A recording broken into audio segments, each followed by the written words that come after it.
Hey, how you doing? Esteban is back. It is like, what's the clock say? 6 o'clock in the morning. Still waking up. This is day, this is day five of my video documentary on the experience of Ramadan. I haven't been filming for all 5 days. It's the fifth day, and so I wanted to touch base with you guys and go over a few things, where I'm at right now, some of the observations that I've come to while I've been, participating in Ramadan. And, it dawned on me yesterday when I was having a conversation with a friend that there's a lot of you that don't know what Ramadan is in terms of, the nuts and bolts. So I should probably get into that just a little bit. In a nutshell, Ramadan is this period of fasting. I talked about that a little bit in the first video, where between the periods of sun up and sundown, that you take no food, and you take no water, you take no liquid. Basically, you're in a complete fast, but you also do at least 5 prayers a day, or 5 sessions of prayers a day. And I think it's important to really focus on what the purpose of all of this is. There's a lot of people that I think they're being a little bit surfacey with it, and I'm not. And by the way, excuse me if I offend anybody in the descriptions that I'm coming up with, or as I'm sharing my experiences and all of this, because that's not my intention at all.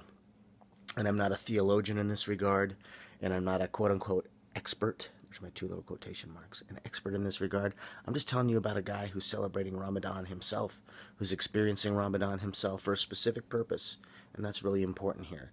So if I say anything in this process that sounds a little divisive or a little bit judgmental, that's not my intention, or I'm sorry, and I ask you to forgive me ahead of time. But I just want to explain where I'm at, what my own personal reflections are, which is the purpose of this documentary anyway. Okay, all that set aside.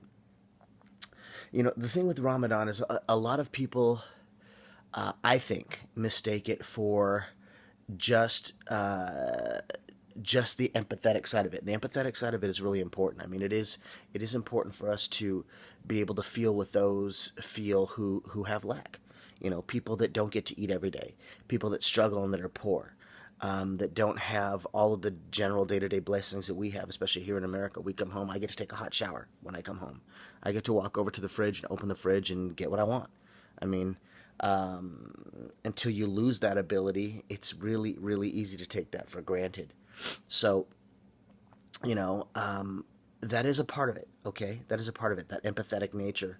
But I think it's really important for us to also recognize that when we deny ourselves in that regard, and when we deny our creature comforts, and we remain for this period of 30 days singularly focused on what God has for us, it makes you deal with yourself. Ramadan for me right now, I'll be perfectly honest, it has me dealing with things like my anger, and my lack of forgiveness, and my lack of patience with my wife sometimes, or my lack of appreciation for what others invest into me or around me, and on and on and on. And the thing with Ramadan is when you're praying that often, and when you are fasting in that manner, if you are truly seeking what God's will and intention is for you, then you're really in a position of listening. That's what you're doing, and that's what you should be doing. You should be in a position of listening, and whatever it is that He's going to impress upon you. I mean, some people might have a Ramadan where, and I don't know, and I hope this happens. Some people might be having a Ramadan where, they just feel blessed, period, by God, and God is just confirming them and lifting them up and saying, hey, you're on the right path, you're doing the right thing. I do feel a lot of that too, but that would be something that I would picture to be a wonderful experience during those 30 days. Whatever God has for you is what He has for you. But I think it's important to recognize that there's a deeper purpose behind just fasting and praying as a mechanical process. That's what I want. That's what I'm trying to avoid here, in terms of the explanation. Um, 6 o'clock in the morning, my head's a little bit fuzzy, so bear with me, folks. I'll make some personal general observations about what I've seen in Ramadan so far. People get cranky, man. When you take away people's caffeine, and you take away their food, and you take away their water, and their sleep cycle is all halfway twisted up. I mean, for somebody like myself, I mean, like our first morning prayer is like right after 4 o'clock in the morning. So I go to bed, I go to bed, and just a few hours later, boom, I'm up again. And I've got a short window of time to get some water into me and a little bit of food before sunrise hits. Oh, do my prayers first before sunrise hits. And then I might, depending on my work schedule, be able to throw in a quick nap, but I've got to go to work. I've got to do stuff. And then there's daytime prayers, and there's mid-evening prayers, and there's late evening prayers. I mean, it gets a little bit involved. Again, it's not a thing of convenience. You've got to make some adjustments there, and so that can be telling on people. I had a Facebook thread going yesterday, and I came home after a day and checked into my thread, and oh man, it had gotten insane. People were fighting with each other, and I'm like, what is going on with this post? What's going on my Facebook? It happens. I think it's normal. The first few days, especially when people are really struggling, that you get a little bit testy. I told my wife last night I was messing around with her. She had to come back from me. She wasn't really messing around with me. I go, Laura, you've been a little bit cranky these first few days of Ramadan. And she goes, me? I'm cranky? You're cranky. So I get a little bit cranky. The first couple of days of Ramadan. Hey, sue me. I'm getting better. I'm working on it. So people do that. What else have I seen people do during Ramadan? Oh, some people, not everybody, some people might get a little bit loopholey. This is what I'm talking about. And by the way, Islam is no different from Christianity in this, because I've seen this a billion different times in a billion different ways in Christianity. People start to look at the religion or the process of the faith in a mechanical manner. Okay, what we can and cannot do, what the rules say are and are not appropriate. And I think sometimes that they misunderstand or fail to recognize the purpose behind the rules, why it was applied at a certain time, why it was written, who it was delivered to, what was being focused on at the moment, what the goals of the immediate moment were, and then how they obviously continue to manifest in modern times. But I saw a lot of people, and I've seen a lot of people discussing what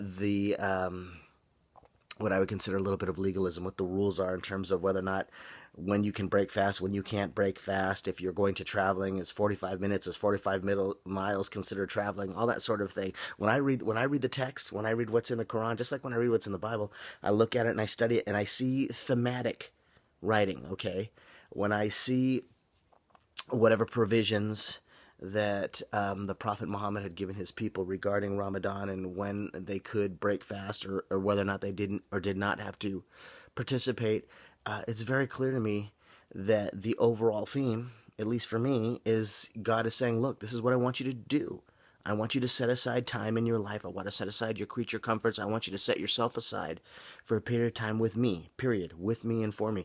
But if you can't, for whatever reason, if you can't, you got something going on, whether it be physical or whatever the situation is where you cannot participate, fine, then I want you to use your time and energy to reach out to the poor and help the poor, or you know what, you're going to make up this time later on with me when you do decide to fast. So it's to me, it's very fair and very balanced.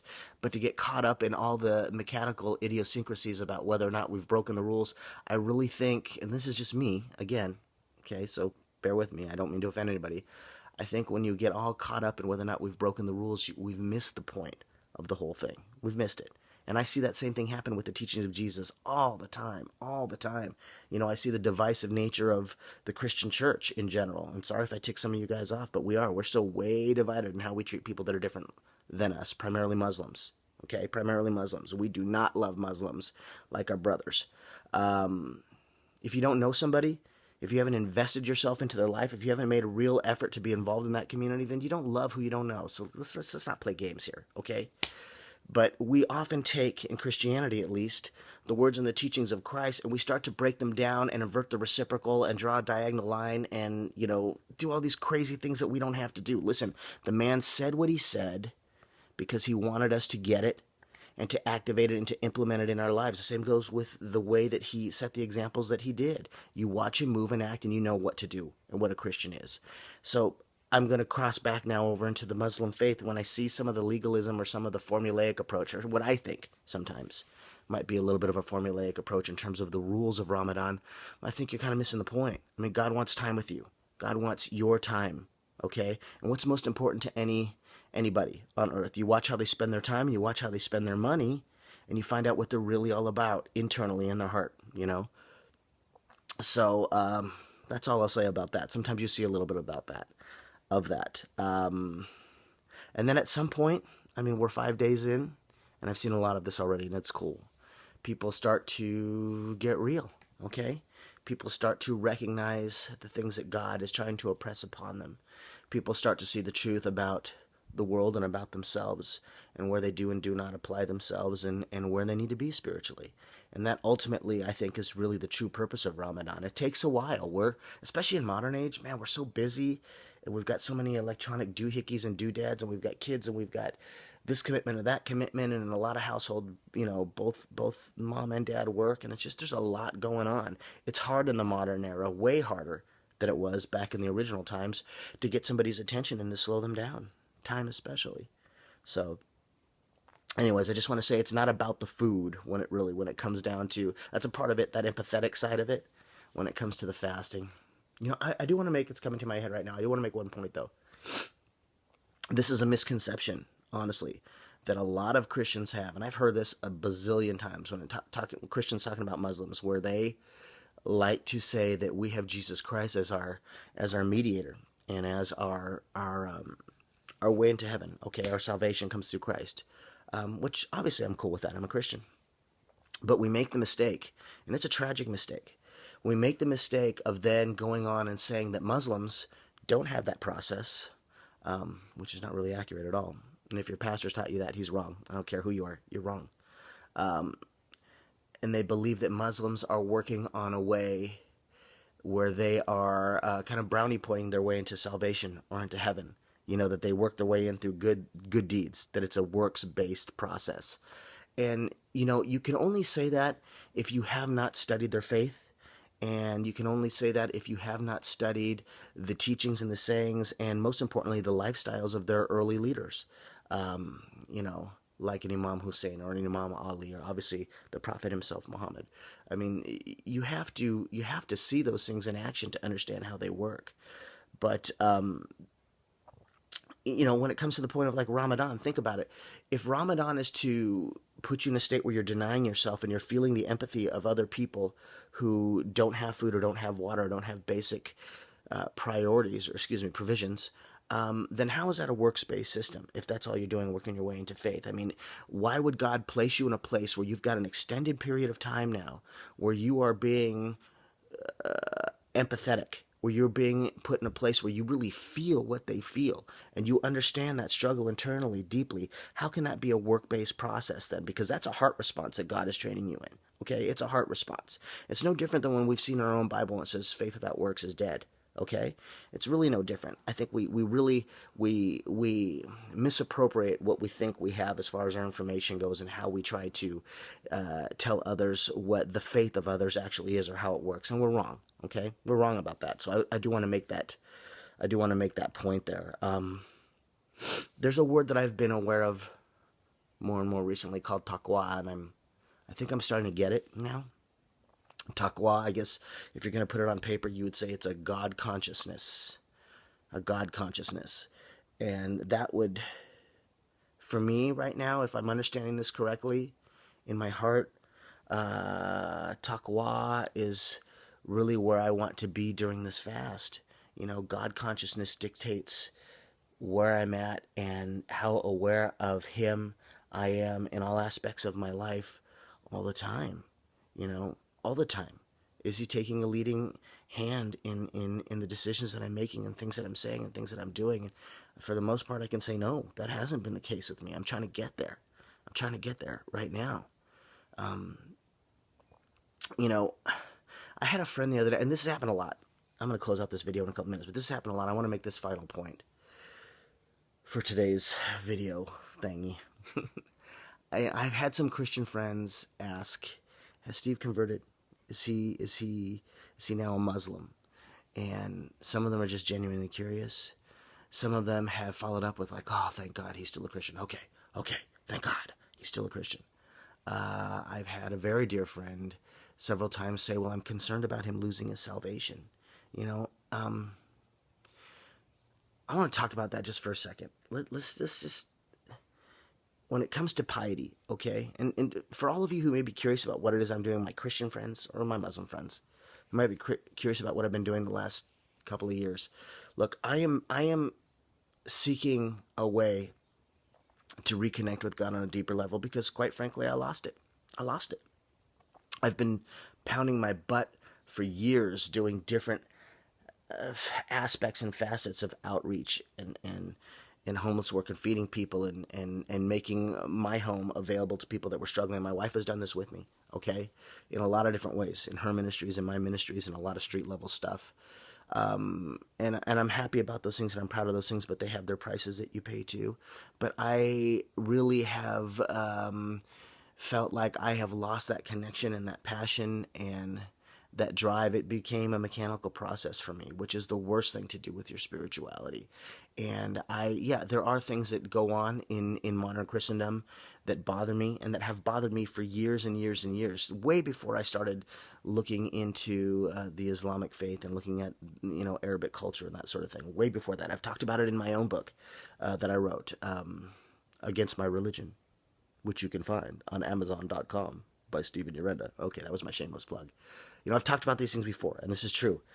But for someone like myself, if I'm just trying to worship God more effectively, be righteous, be holy, be available, let him use me and my life.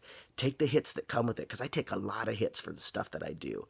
And I set a lot of things aside that I would rather be doing. And that includes my music and my writing and my artistic side that I don't have time to do because I have to do other things that I feel are more important in the big picture.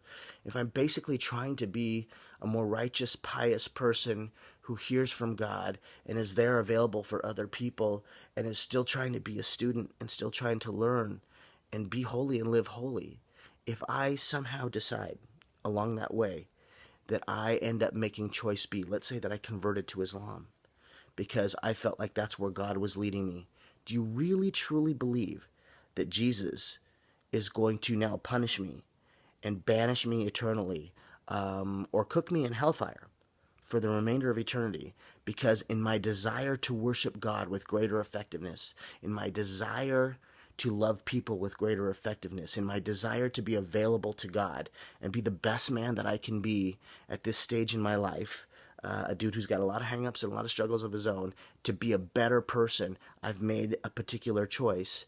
Am I really going to be punished for that? Is that really what you believe? Is that really what your faith teaches you? I'm going to leave that for you Christians. And I'll leave that for you Muslims too. Let's say I never make the jump because I still identify as a Christian.